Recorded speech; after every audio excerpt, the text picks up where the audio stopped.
Okay, here's what I know you want to see. This is going to be sourdough bread day. And what I have here is some mature starter. It was fed yesterday afternoon, just set out at room temperature. You can see it doubled in size. I'm going to start with that, and I'm going to make the splinter or the Levain. By the way, I still keep my instructions out here. So this is 45 grams of mature starter. A little too much, but hey, no worries, right? Actually, yes, it is a big worry because baking has to be precise. So now I've got to dig out the extra that I put in there because I want 45 grams. Okay, so what we're doing now is we're making the Levain. This is the starter that we're going to use for the actual bread making dough. And so I've added 45 grams of mature starter that I've taken off of my main starter. Put that in here. 45 grams of bread flour, 45 grams of whole wheat flour, and now I'm going to put in 90 grams of filtered water. So I get the filtered water from the fridge. It comes out cold, and I want it at about 90 to 95 degrees. So I put it in the microwave, I get it up to that temperature, and then I add it in here. I'm going to zero out again, and now I'm going to 90. Mix it all together. Okay, so it's been about 5 hours since I started the Levain, and it's time to do the Autolyse. So I'm going to combine my flours. I'm using whole wheat flour, 175 grams, bread flour, 273 grams, and 500 grams of all-purpose flour. I do find it's a big difference to use the good stuff, so I'm using King Arthur on all three of these. I do like to use my hands to mix this flour. All right, so I have heated my filtered water up in the microwave to about 95 degrees here. I'll just check it one more time. 90, 95, 92, 96. And now I'm going to weigh it. The recipe calls for 660 grams. I'm going to go a little bit higher than that. It's probably the first time I'm going a little bit higher than that. But I'm going to try a little bit higher hydration. So I'm going to do 680 grams today. And there we go. 679. And just check the temp again. Yeah, 95. So we've got that. We've got the flour. And now I'm going to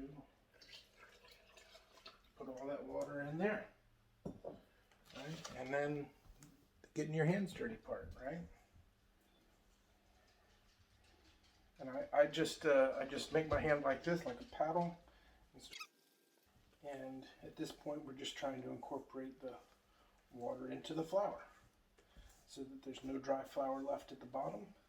And then this will go and sit in the oven with the oven light on for an hour. That's what I love about sourdough. It's flour and water and salt, a little bit of salt. And it's amazing that you can make such a yummy thing with such basic ingredients. It's just all technique, and I've done this a bunch of times here. In 2020, I started to have something to do while we were all stuck at home. It started out as like kind of a science project for the kid, and I ended up liking it. Okay, when you're done, you've got something like this. You put some plastic wrap over it and put it in the oven. The oven is not on. It's just our warm spot without any drafts where we're going to let that Autolyse for about an hour. All right, it's time to mix some things up.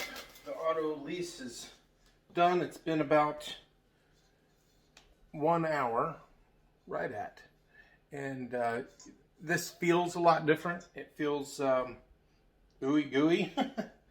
And first thing I'm going to do is add the salt. I've got 18 grams of salt, and I am going to try and mix that in. Just kind of do it with my fingers there. Just a little mix here.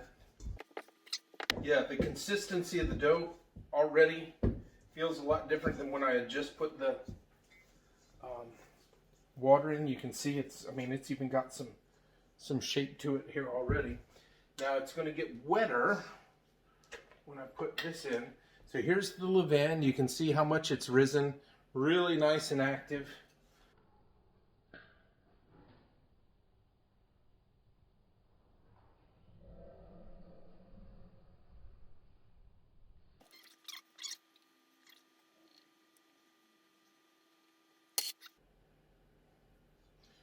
None to waste.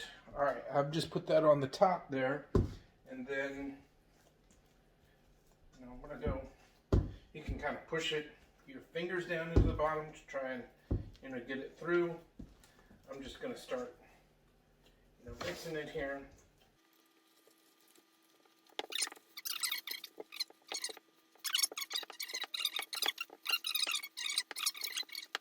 All right, so now if you can see, we've got kind of a homogeneous ball here. Now I'm going to start doing this.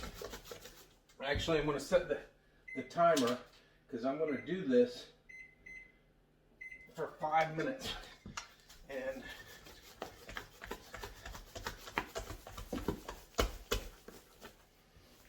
turn it a little bit. I'm really just trying to pull it from underneath. Pull it out a little bit, maybe get a little air in there. I think this is called the rhubaud method. I'd be confused as to what it's called. Anyway, I'm going to pause the camera because you don't need to see 5 minutes of this, but that's what I'm going to do. Great gravy, that's a workout. So I've been doing this, and man, this dough is already getting kind of smooth, it's already taken on some structure, it seems, and I'm real happy with the way this is here. So now all that's left to do is cover it back up and put it back in the oven. Again, the oven's off. It's about 80 degrees in there. Cover it and put it in there. I'm going to wait 15 minutes before I do the first stretch and fold. Okay, it's been 15 minutes, and I'm going to do the first stretch and fold. I'm going to wet my hand with a little bit of water, and I'm going to kind of dig in here, pull, and lay it over. Grab it, pull it, lay it over, pull. It gets harder as you go around. Pull, give it a little tug. There. Really, 4 is good. Cover it again. Place it back in the oven that's not on for another 15 minutes. Okay, so I didn't show you the second stretch and fold. That happened 15 minutes after the first one. Then I've let the dough sit in the oven for another 30 minutes, and I'm going to do the final stretch and fold. And just so you can see sort of what the dough is like here.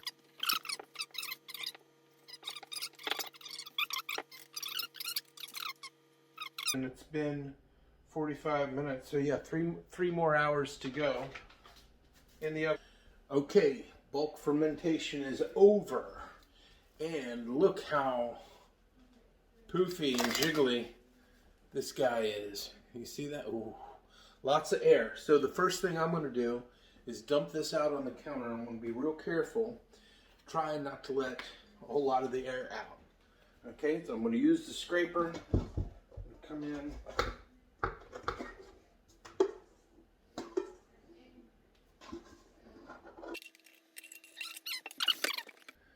the dough. All right, so here's the dough. I'm going to divide it into two and cover it and let it rest. I'm already starting to regret a little bit the extra hydration because we're kind of spilled out here a little flat. But we'll see what we can do with that. Ooh, it's sticky.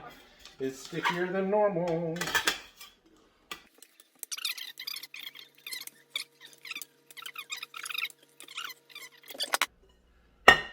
Cover and cover. All right, I hope you saw that. Here's one more tip. When you've got stuff with dough on it, wash it immediately before this turns to concrete.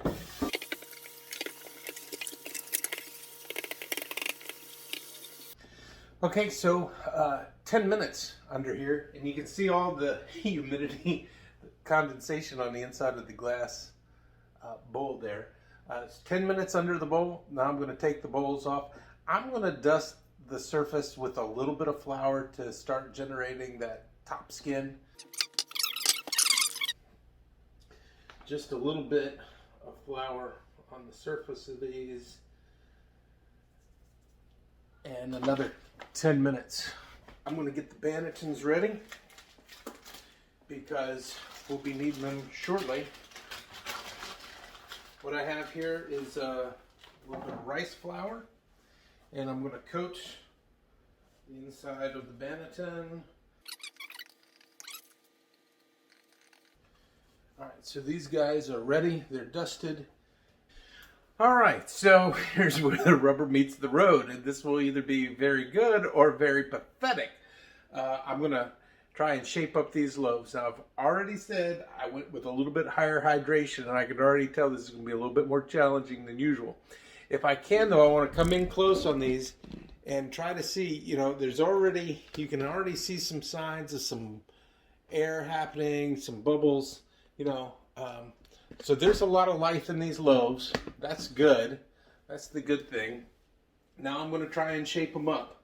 I'm going to try and do that without letting out a whole lot of air. And I put just a light coating of flour on my hands. And I try to get the excess flour off of the countertop because you don't want any of that.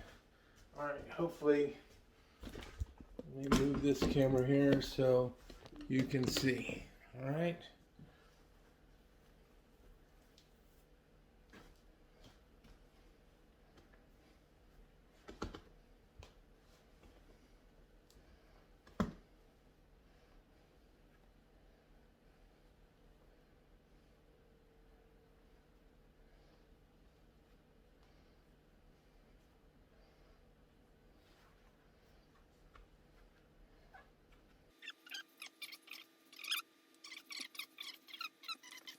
Okay, and there she's going to sit. I'm going to cover it up. I'll show you what I do. Let me do this other loaf without the camera, and that one was okay. Yeah, this other one I think I've done nicely. I've created a good amount of surface tension on it, and I'm going to plop that baby in there like so. All right, cover these with plastic wrap.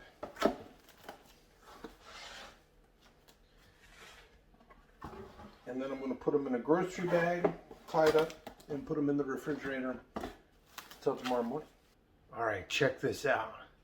Part of being an adult is you've got to have a grocery bag full of other grocery bags under your sink. Yep, sure enough, here it is. A couple of grocery bags. All right, one last step before putting these in the refrigerator. I'm going to put them in a bag and twist the end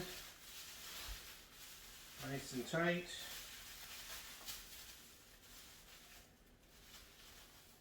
And put a rubber band on it.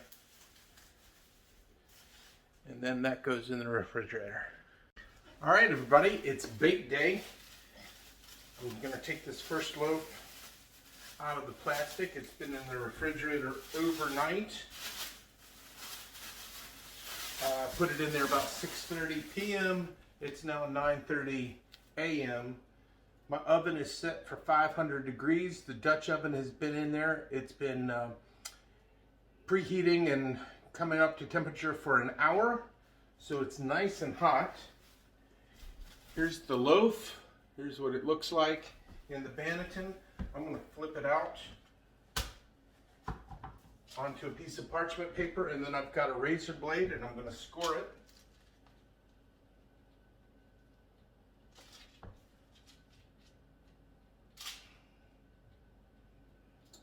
I just make a cross pattern there. Then, with my heat-proof gloves, I'm going to take the Dutch oven out, set it here, put the loaf in,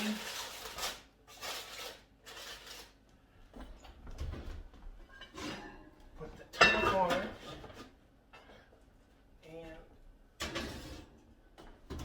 put it in the oven for 20 minutes. After 20 minutes, it'll be the moment of truth. We'll take off the lid. We'll see what kind of oven spring we get. And we'll also lower the temperature to 450 for the remainder of the cook. All right, guys, here's the moment of truth. Let's see what kind of oven spring we've got. Oh, look at that. Awesome. All right, so she's going in for another 20, well, call it 22 minutes then. 20 really, but I usually end up leaving it in for another few minutes to brown up. Okay, first loaf is done. It's time to take it out of the oven.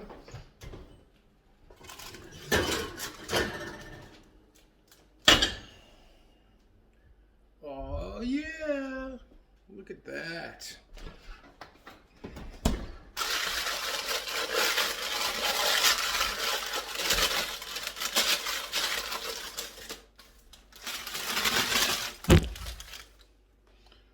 Oh yeah, it's awesome. Not too down on the bottom, and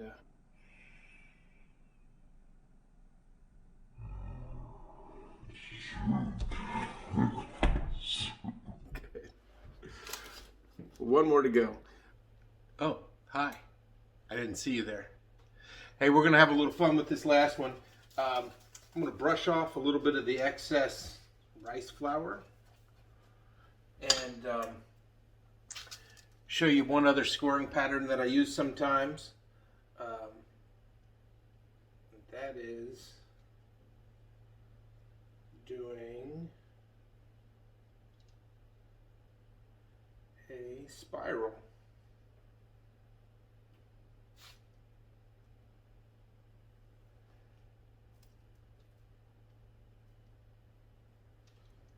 I just kind of use the lines from the Banneton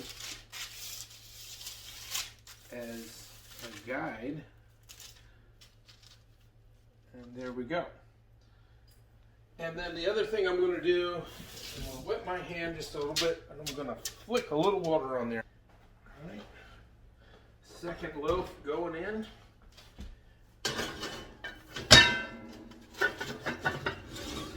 On. Okay, moment of truth number 2.